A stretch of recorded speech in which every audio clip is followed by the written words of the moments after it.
Great to be with you.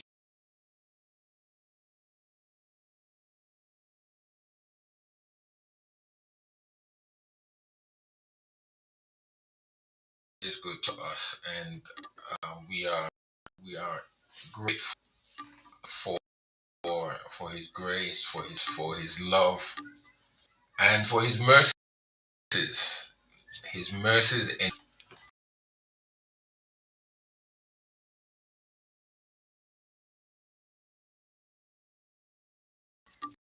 for I know I am at least probably 2 hours late, and you know it's busy, occupied in various areas of the work here. So forgive me on that score. However, um, we try and do what we can and progress quickly. We look at the book of Romans, the letter again in which Paul wrote to the Church of God in Rome. The area that I'll be looking at, I'll be touching on today, is a sinful tongue. Now, it's important to note that there are so many of us today in our world, Christians, that is, let us say, who profess to Christ, who profess to know Him, who profess to have a relationship with Him, but yet the conversation that we have, the words that we speak, is is not right. And Paul was addressing this particular issue, the sinful tongue. I believe it's James who said it's a dangerous thing. It sets worlds on fire just by what we say, just by how we answer, what we speak about, what we respond to. That is why the tongue needs to be sanctified. It needs to be justified. That little member, just like on a big ship. When you look at the ships that travel on the seas of our world, when you examine the ship, examine the vessel, if you should look and take note of what directs the ship or puts the ship in whatever direction that the captain wants it to go. When you look at that little member, that little part of that ship, it is small and insignificant to the length, to the weight, to the depth, of that vessel. Very small. However, it does an effective job. It may, but if you hold the rudder in the position long enough, the direction of the ship or the direction of that vessel will be changed. And it is just like that with our tongue, with the unrighteous tongue, the sinful tongue, the tongue that is not tamed at all, the tongue that's sanctified, the tongue that is not regenerated. It can do a lot of damage. Paul, let us look at verses 13 and 14 of the third chapter of the letter to the Romans that Paul wrote. Paul writes and says, "Their throat is an open sepulchre. With their tongues they have used deceit. The poison of asps is under their lips, whose mouth is full of cursing and bitterness." What does the same passage in the Jewish text, 13 and 14 now? What does that say in Romans? He says here, their throats are open graves. They use their tongues to deceive. Vipers, venom is under their lips. Their mouths are full of cursings or curses and bitterness. That's very descriptive, isn't it? I think Paul has done well to describe the mouth of those who are untamed, those who have not given themselves to the Lord, let us say. But let me just read a few verses above that, so we can get an understanding of what Paul is saying here. I'll read from verse 9 all the way down to verse 14 of the same chapter. He says, So are we Jews better off? Not entirely, for I have already made the charge that all people, Jews and Gentiles alike, are controlled by sin. As the Tanakh puts it, there is no one righteous, not even one. No one understands. No one seeks God. All have turned away and at the same time become useless. There is no one who shows kindness, not a single one. Their throats are open graves. They use their tongues to deceive. Vipers, venom is under their lips. Their mouths are full of curses and bitterness. So we can see that the church in Rome may have had a bit of a problem there, a little bit of a problem compared to all the other churches that Paul had. He was encouraging, yet he's highlighting certain things. Again, remember, the Jewish church or the church in Rome were comprised both of Jew and of Gentile. The Gentiles, as far as the Jews were concerned, may not have been saved. They had no relationship with the Lord. As far as this faith thing is concerned, that didn't exist. It's the only way one can have a relationship with God is by circumcision. And so there must have been a lot of tension in that local congregation. Just like in our own local congregations, there are tensions. Whatever the tension may be, there are different things that pastors and ministers have to contend with. What happens in your congregation may not be the same tension in mine.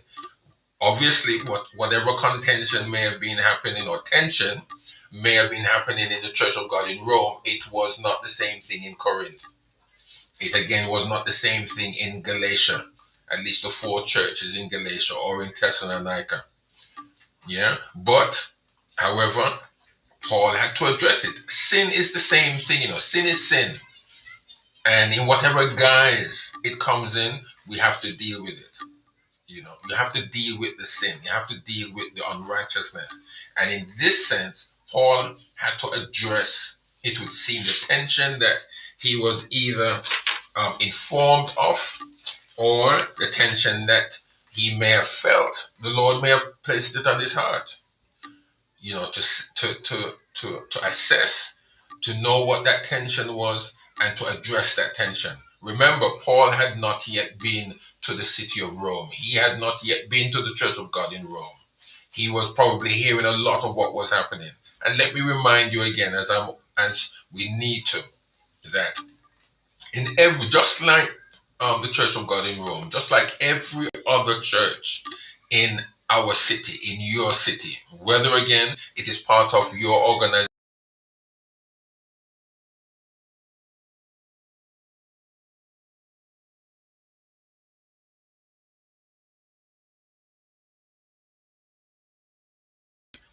it is important to note that um, there will be tension.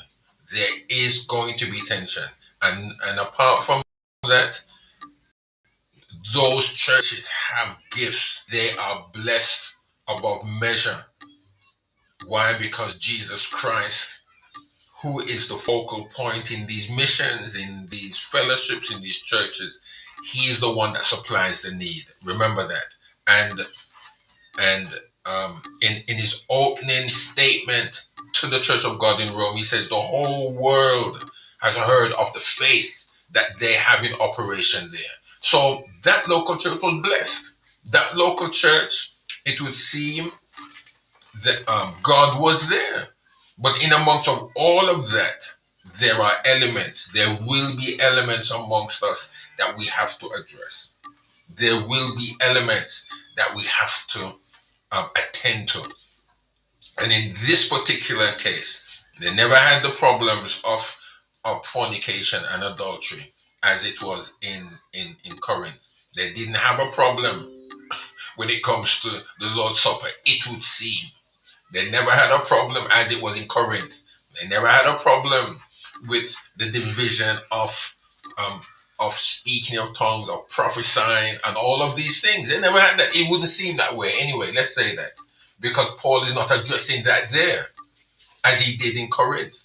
Here in the Church of God in Rome, the problem was that the Jews were saying you need to attend to a very important part of the law, and that is circumcision. Attend to the law of Moses. Paul was saying that's not necessary. um, the just shall live by faith. And that is what he had to be preaching and teaching and writing about. The just shall live by faith. How are you living today? How is your faith in Christ? Not your faith in an organization, not your faith in a particular area of law, of bylaws, and all of this that the organization has. Now, I'm not talking that you must go against what they're saying. If it's Bible, if it's according to what the scriptures are saying, and when I say scriptures again, it's both old and new. Paul only had the old to go off. That's all Paul had. We are in a much better situation because we've got the Genesis to Malachi and the Matthew to Revelation. We've got the entire 66 as far as we know. But Paul only had the Tanakh, and that's what he quoted from. He quoted from the Tanakh. He quoted from that which he knew and that which was tangible in his hands and that which he had studied. But he had a deeper revelation and understanding of what was going on in as far as the scriptures were concerned, so that he could better able address the concerns that the Church of God in Rome had. And here he's addressing the tongue. He's addressing that member that is unruly. So when he looks at our verse 10, because obviously he never had verses. He never had a chapter and verse. We've got the chapter and verse. But when he says, as the Tanakh says, the scriptures, the law says, there is no one righteous, not even one. No one understands. No one seeks God. All have turned away and at the same time become useless. There is no one who shows kindness, not a single one. Their throats are open graves. Now, it's a terrible situation. What's a grave? If you went to a grave and opened a grave, you don't expect to smell roses. Do you? You don't expect to have an air freshener smell coming out of the grave, especially out of the sepulcher that he knew of, or that was very much around in their day. So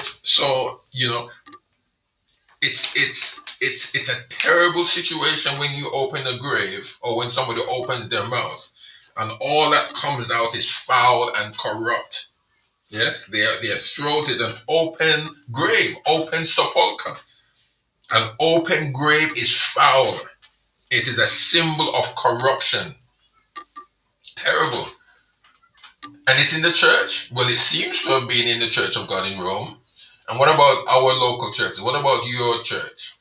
Are there any open graves there?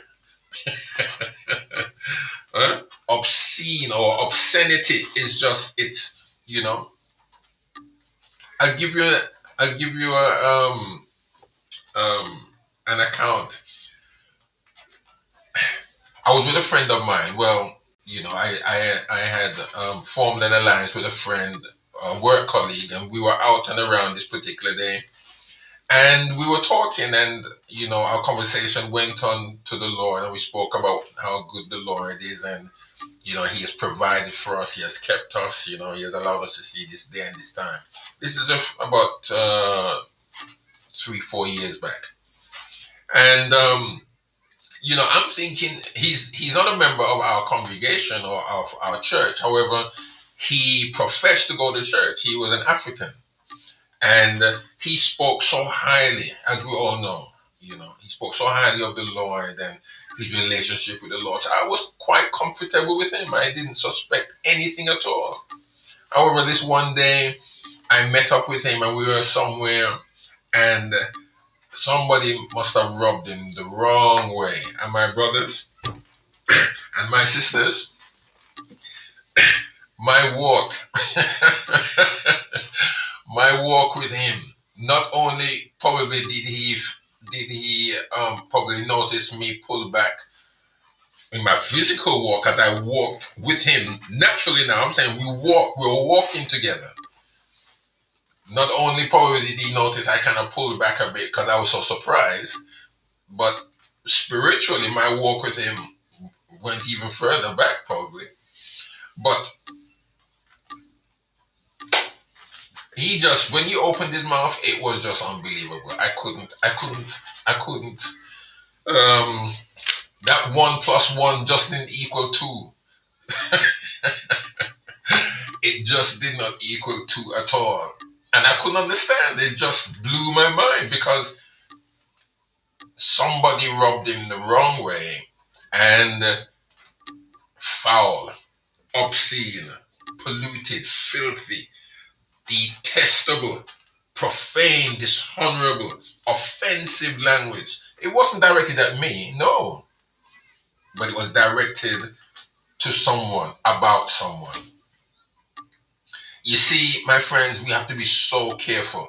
Our whole character, whether we are amongst people or not, that is our character. If we have good character, then it doesn't matter what pressure we come under. It doesn't matter whether we put ourselves in the position or not.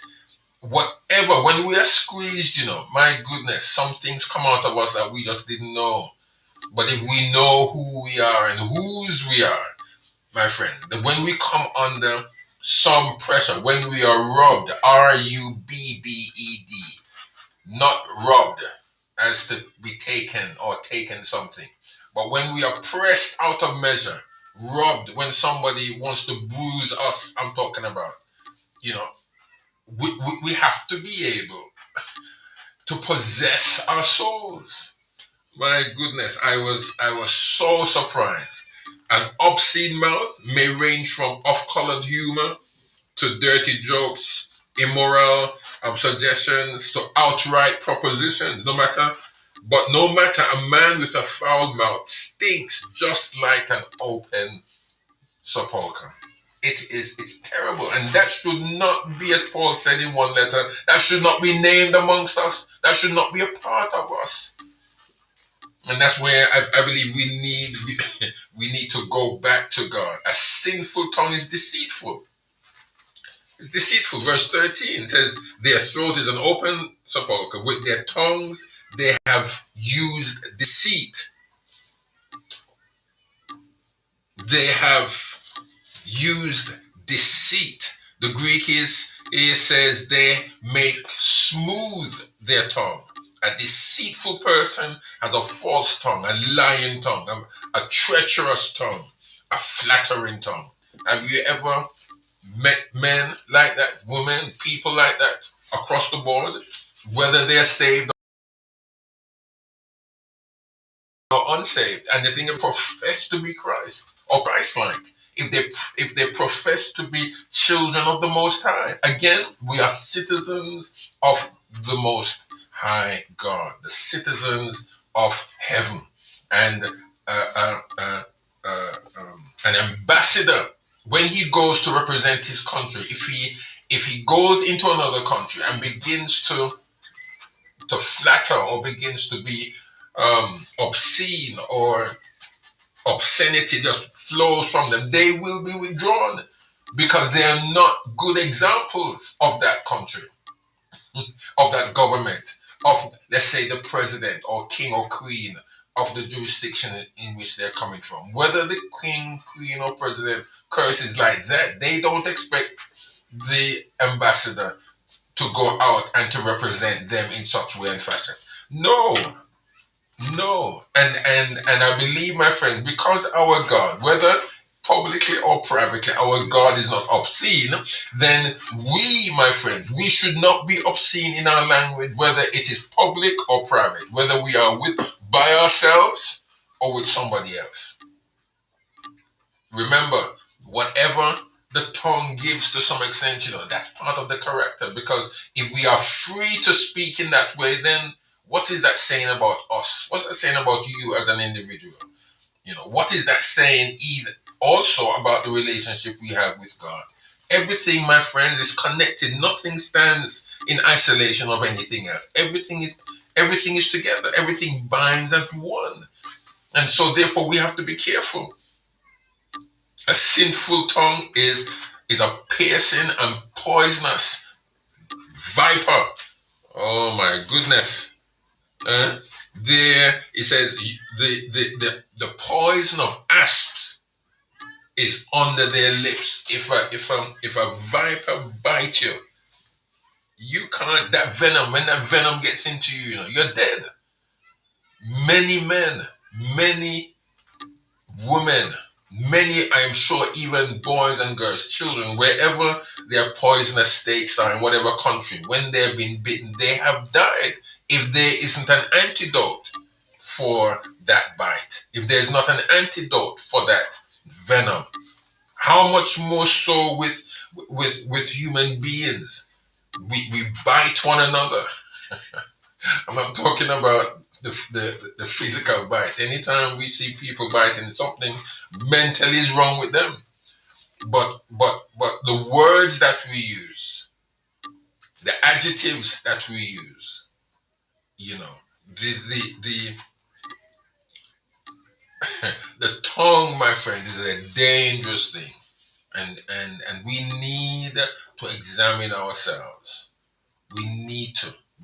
We are human beings. We were born and shapen in iniquity. And anything, once we're not placed under the blood, once we're not, under the control of the Spirit, this man here will do anything, will say anything, will behave in any way, and don't feel any way about it either. Why? Because this person is not under the power of the Holy Spirit. It's not in God's hand at all to be controlled by and to. We need to be careful, my friends. Poison, it may not destroy you. I've never heard of a snake dying of its own poison. I've never heard it. I've never read it. Have you? If you have, then let me know.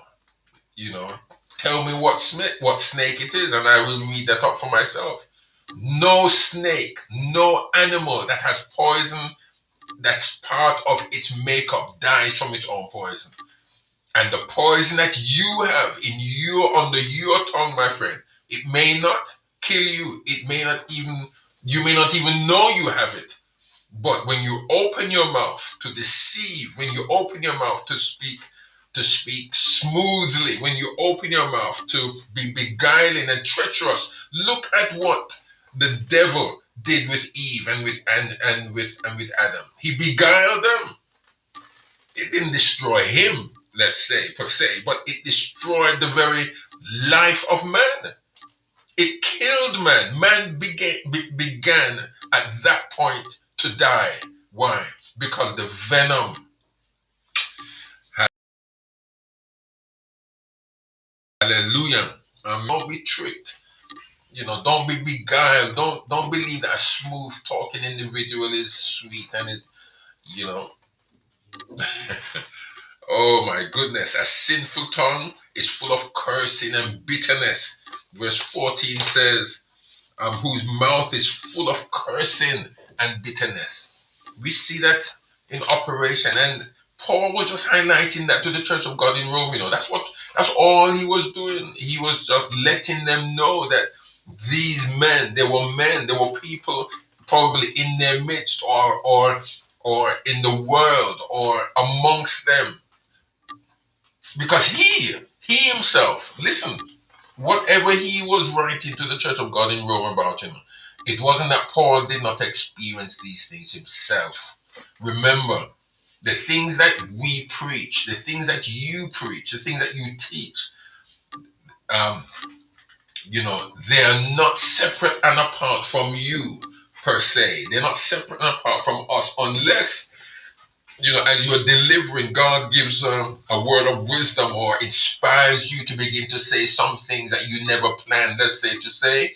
And when you go back into your time of meditation and thought, you think over what you have preached. A good preacher does that. A good preacher, I believe, after he has delivered the word and he goes home at some point of the day or of the week, he goes back to what he said and he thinks about these things, because the message and the messenger is one. It never changes to some extent.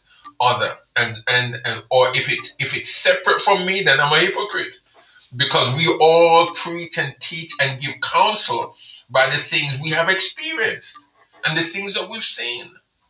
So Paul had experienced these things in his travels in other areas, how people treated him, how he was manhandled, how he was, as it was in Second Corinthians, he spoke about the beatings he had, the shipwrecks that he had, the times he had to fast and to pray. He did without food and shelter, all of these things, my friends. He wrote out of experience and his walk with God. Same thing with us. Cursing and bitterness. We've got to be careful, especially in these days and in this time that we're living in. And in a world that is becoming increasingly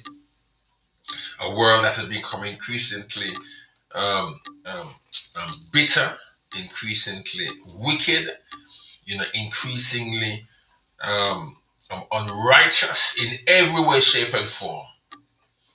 And mankind is flying into the face of God. And you know what? This world will know that they have done wrong. They're going to know it, But when they begin to know, my friend, it's going to be too late. And it's far too late for some already, because they've gone on to reap the reward that they've heard so many times, that they should change their direction. You and I, we have this opportunity now. And, we've got to change our direction, I've been told more than not I'm a very stubborn man. and yes, with all of us, there's a degree of stubbornness about us. And you know what? I think that there should be, to some extent. Because if you and I, to some extent, are not stubborn in some things, then we'll be all over the place with some people. We'll be wrapped around so many little fingers, it will be unbelievable. And these very same people then say, well, boy, Pastor Graham, him can't stand up for himself. Him can't think for himself. Him got no backbone. Well, I have got backbone. And so because people can't wrap Mr. Graham around their finger, then I'm a stubborn man. That is good. But we mustn't be overly stubborn in some things. Let's be wise with what we do. Let us be righteous, wise. Let us be harmful as doves, but wise as serpents. That's what they say, isn't it? But don't have venom underneath your tongue, though. The one that bites and cause problems. May God bless you. Have a great day. Enjoy your day. Enjoy your time with your family, with friends, with work colleagues. Enjoy your day with the Lord first and foremost. Let not our mouths be open sepulchres, open graves. Because what comes out of a grave is not nice. And if we're living in a grave, if we're living in a sepulchre, then society will deem us as mad. People who live in graveyards don't have anything good to say, and there's nothing good to say about that person either. But let us live as it has been said more often than not, under an open heaven. Let us live in the presence of God. Let us allow our characters and the things that we have to say be a blessing. You want to be a blessing? Well, speak of the goodness of the Lord. The psalmist says, "Oh, taste and see that the Lord is good." So that when you give somebody else the fruit that you have been, or let somebody pick the fruit of you, your tree. What about your tree? Yeah. Are you beating everybody off from your tree? It's because you know it's not good. Bitterness and strife is there. Poisonous fruits are on your tree. When people can pick and you pick your fruit and how sweet it is, it's not you so much, but it is God. It is God in you. It is you in the Lord. It is you being planted by the rivers of water that bears fruit in its season. May God bless you. Thank you again, Lord, for the opportunity that we have in coming today. You've been so good to us. You've allowed us to see this day and this time. You've allowed us, Lord, to experience the beauty of the world, even though the world is steeped in sin and in unrighteousness. However, Lord, you've allowed us to see the beauty of creation. And I pray, my God, that we'll be grateful and we will live our lives to please you. Those who are not well in body, I pray that you will strengthen them. Lord, those, my God, who are weak, those, my God, who are confused, those, Lord, who, so to speak, are living in graveyards or whose mouths are open sepulchres. Dear God, I pray that your grace, your blessings, your love, dear Lord, will help them and help us. That we'll be at this at the time. Thank you again for what you have done. Thank you for your peace and thank you for your grace. In Jesus' precious name. Amen. God bless you. God keep you and may his face shine upon you and give you the strength. God bless you.